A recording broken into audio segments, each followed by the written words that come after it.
Good morning, Rochester. You're listening to Outside the Echo Chamber, the Liberty Talk Hour on Rochester Free Radio, WRFZ 106.3 FM. It's a Liberty Talk Hour with Kevin Wilson and Shawn Phelan. Yeah, good morning, Shawn. Good morning. This morning, I had to avoid a couple potholes. Uh-oh.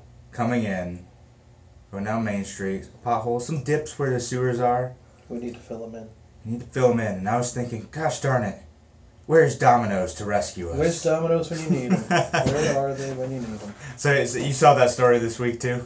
Yes, I did. Yeah, so Domino's Pizza, yep, that Domino's, they are doing a paving for pizza program. And they are, it's a small amount. They've invested, well, not exactly a small amount, $100,000 they've invested into. That's no small amount. Yeah. Small amount in the grand scheme of things. But for them, it's a big thing. And they are taking that money and they are helping to fill in potholes in various communities. I'm just wondering how they choose first. You had to apply. Yeah, I did. I put Rochester in, of course. Okay, good. Well, you know what it said? Ugh, Rochester again. Yeah. No, that's too much. But so now they're filling in these potholes, because basically they have a pretty good reason. It's not just PR. Like they have like a justification for it because they have some kind of guarantee. Like if your pizza gets messed up on the way, you get it for free. And it seems like they were having drivers who were going down the road and they would hit these potholes and the pizza would bump up and hit the roof of the box and get kind of messed up. So they're having such a problem with these roads that they turned it into a PR stunt. So I saw on the website where you can like adjust the setting to like they had a camera in the box and you could adjust the setting to how bad the road is and you could see the pizza jumping in the box. So it was like, oh, that's hilarious. So, the age-old question: who will build the roads? Yeah. The answer: apparently Domino's. Apparently that they're going to build the roads. Anybody who's got a vested interest in the roads is going to be interested in keeping the roads in good condition. Yeah, well, that's the idea, right? Like, you know, I made jokes like about how this is the future that libertarians want, but you know it actually kind of is a little bit. In a way, yeah. Yeah, I've seen a bunch of progressive friends like get upset with this, like, oh, this is late stage capitalism failure. I'm like, no, this is capitalism at its best.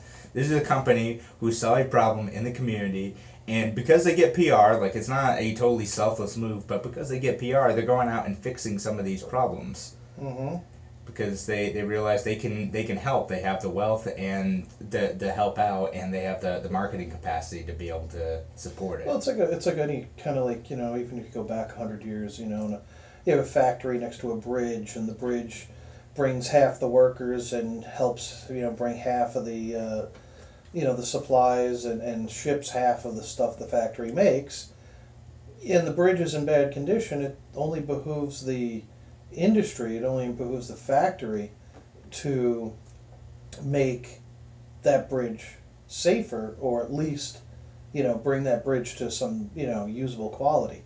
And, you know, it's only going to help their, you know, their workers and their bottom line, you know, instead of having to ship it, you know, all the way around or whatever. No, and they need it, and private roads are created for those purposes all the time. It's not an out there idea. Right. To have privatized roads or to have companies support roads. And in fact, one of our candidates for governor has a plan to do that, which is really interesting. Larry Sharpe, the guy we've had on before, and Andrew Hollister's running mate, who we've also had on. And if Andrew Cuomo wants to come on the show, come on. Come on down, Cuomo. We'll have fun. Yeah, we dare you. We dare you. Or the Republican guy, or Howie. Whatever. Come on down. We have a good time.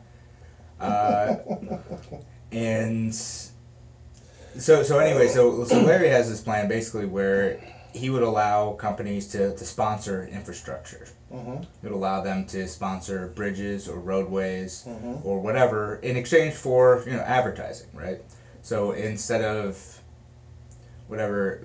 New York State Thruway. Yeah, well, yeah, it could be like sections of New York State Thruway, Yeah, like yeah. actual sponsorship. Like, okay, so this is the Timmy Hose, mile 192. Timmy Hose. Timmy Hose. So, and then a little down further, we have the Tally Hose. Tim Hortons. Sean, Oh. come on, Oh, come on. no, I was talking about the Tally Ho. No, I mean you could. Hey now.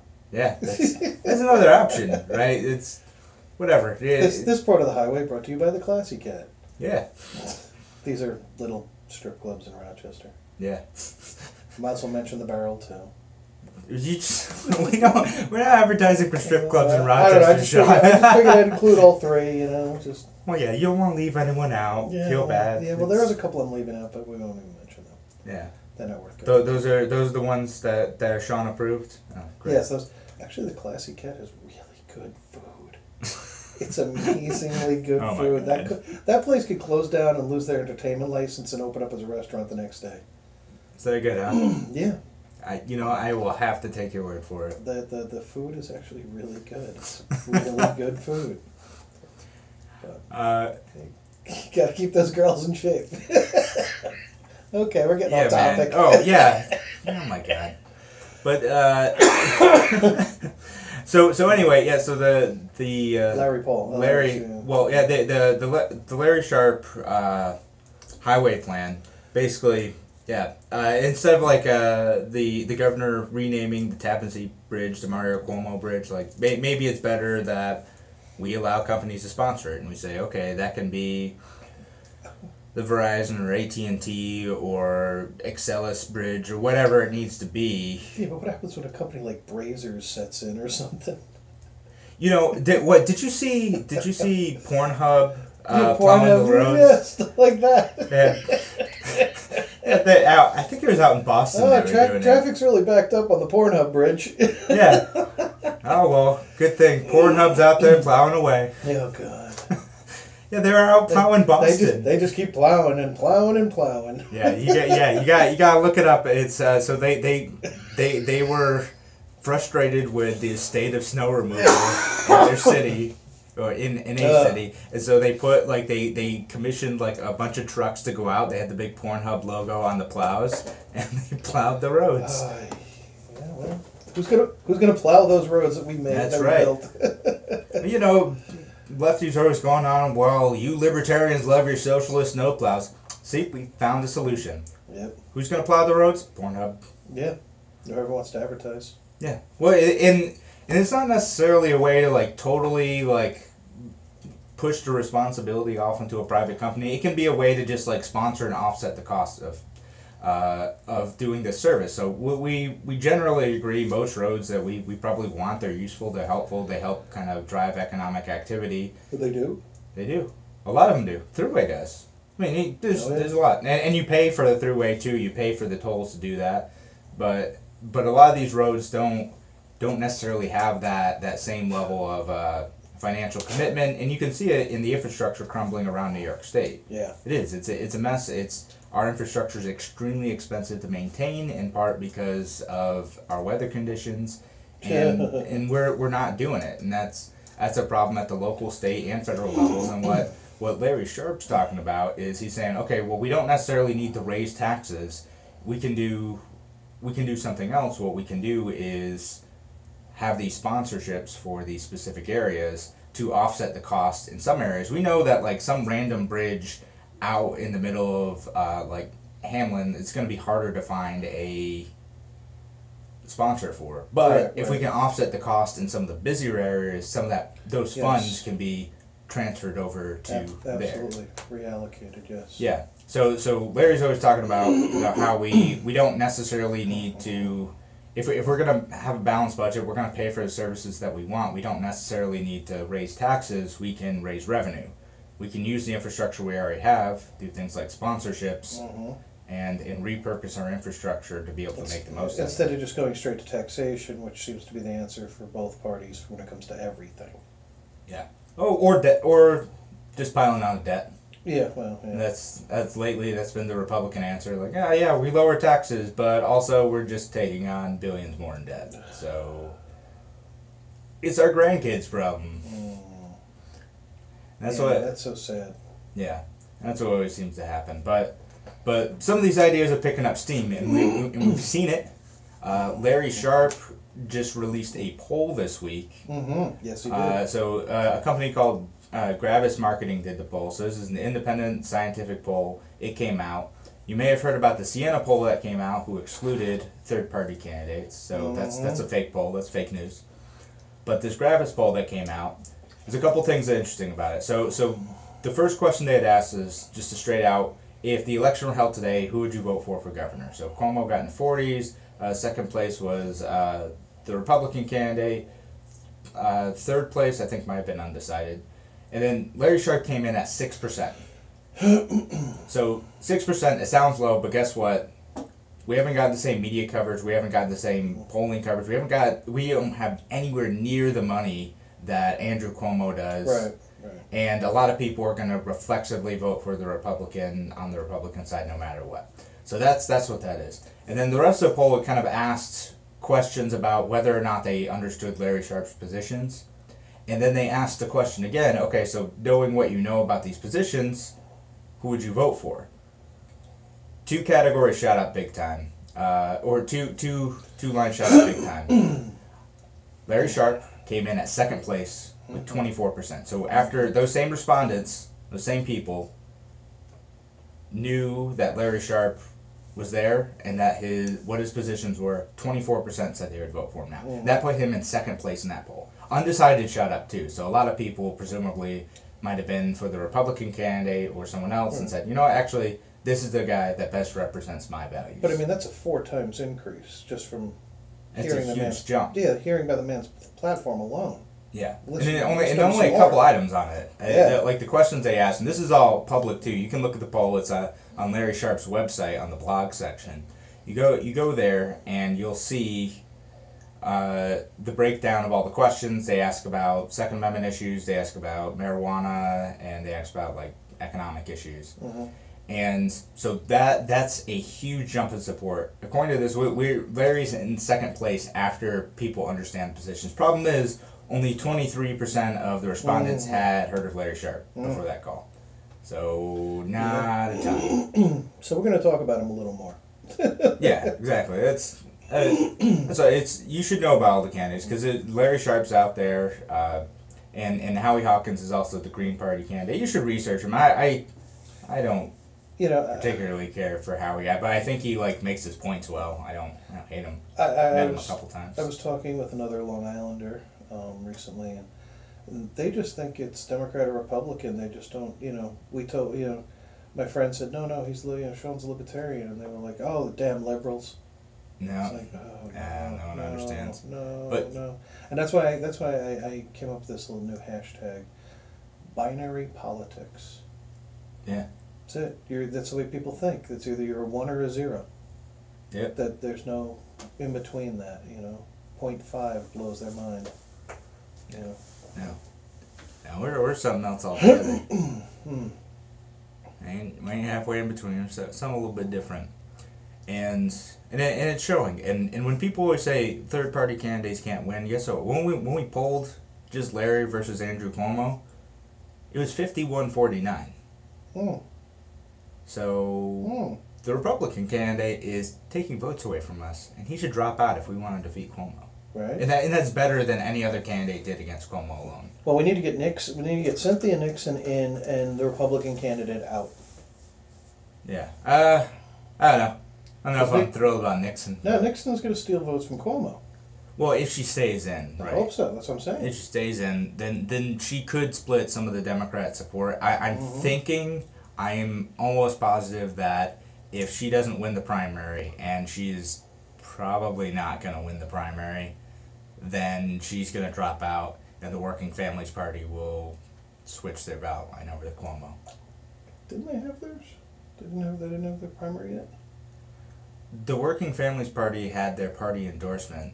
And so what they end up doing, they do this frequently, is they have their endorsement, so their party goes out and collects signatures. So the Cuomo's people can go out and either get on the ballot and win the primary by itself, or the party, the Working Families Party, can have like a candidate vacancy committee. So if Cynthia Nixon drops out, they can appoint someone else. Mm-hmm. And what would probably happen is if she lost the Democratic primary, she would drop out.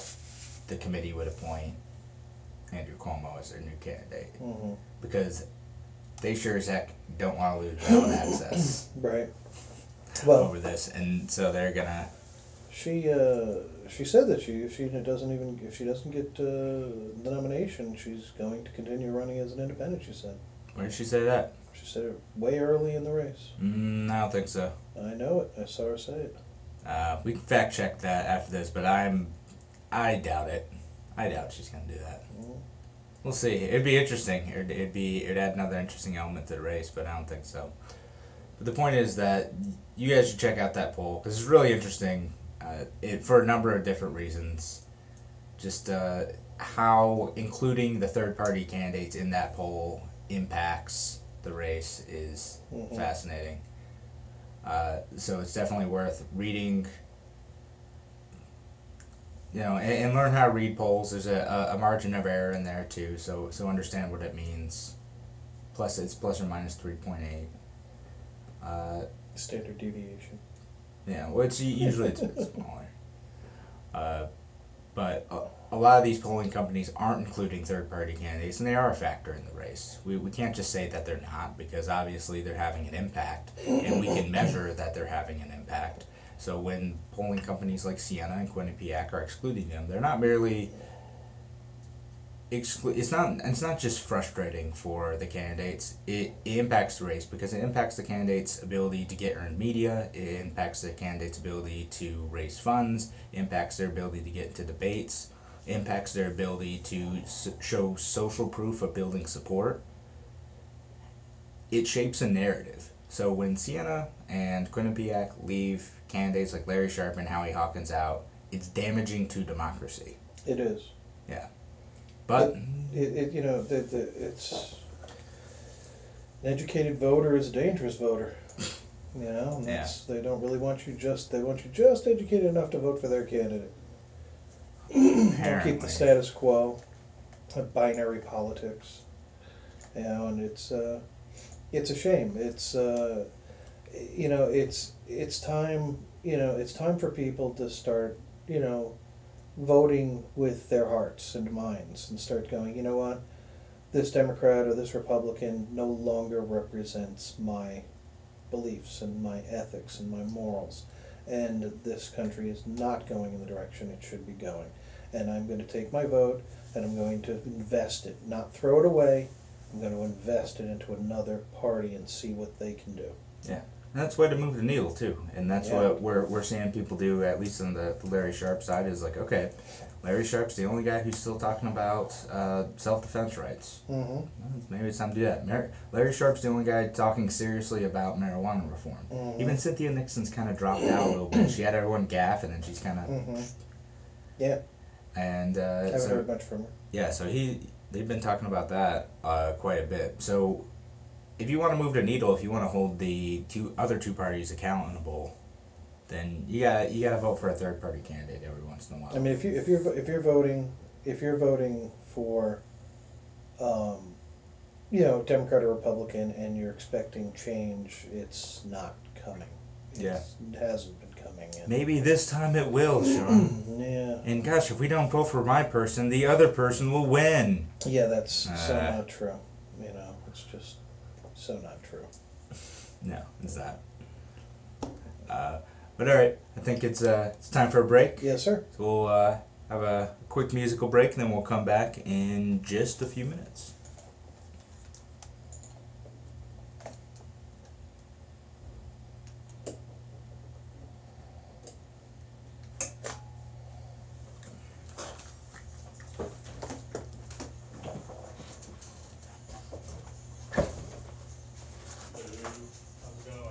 Howdy.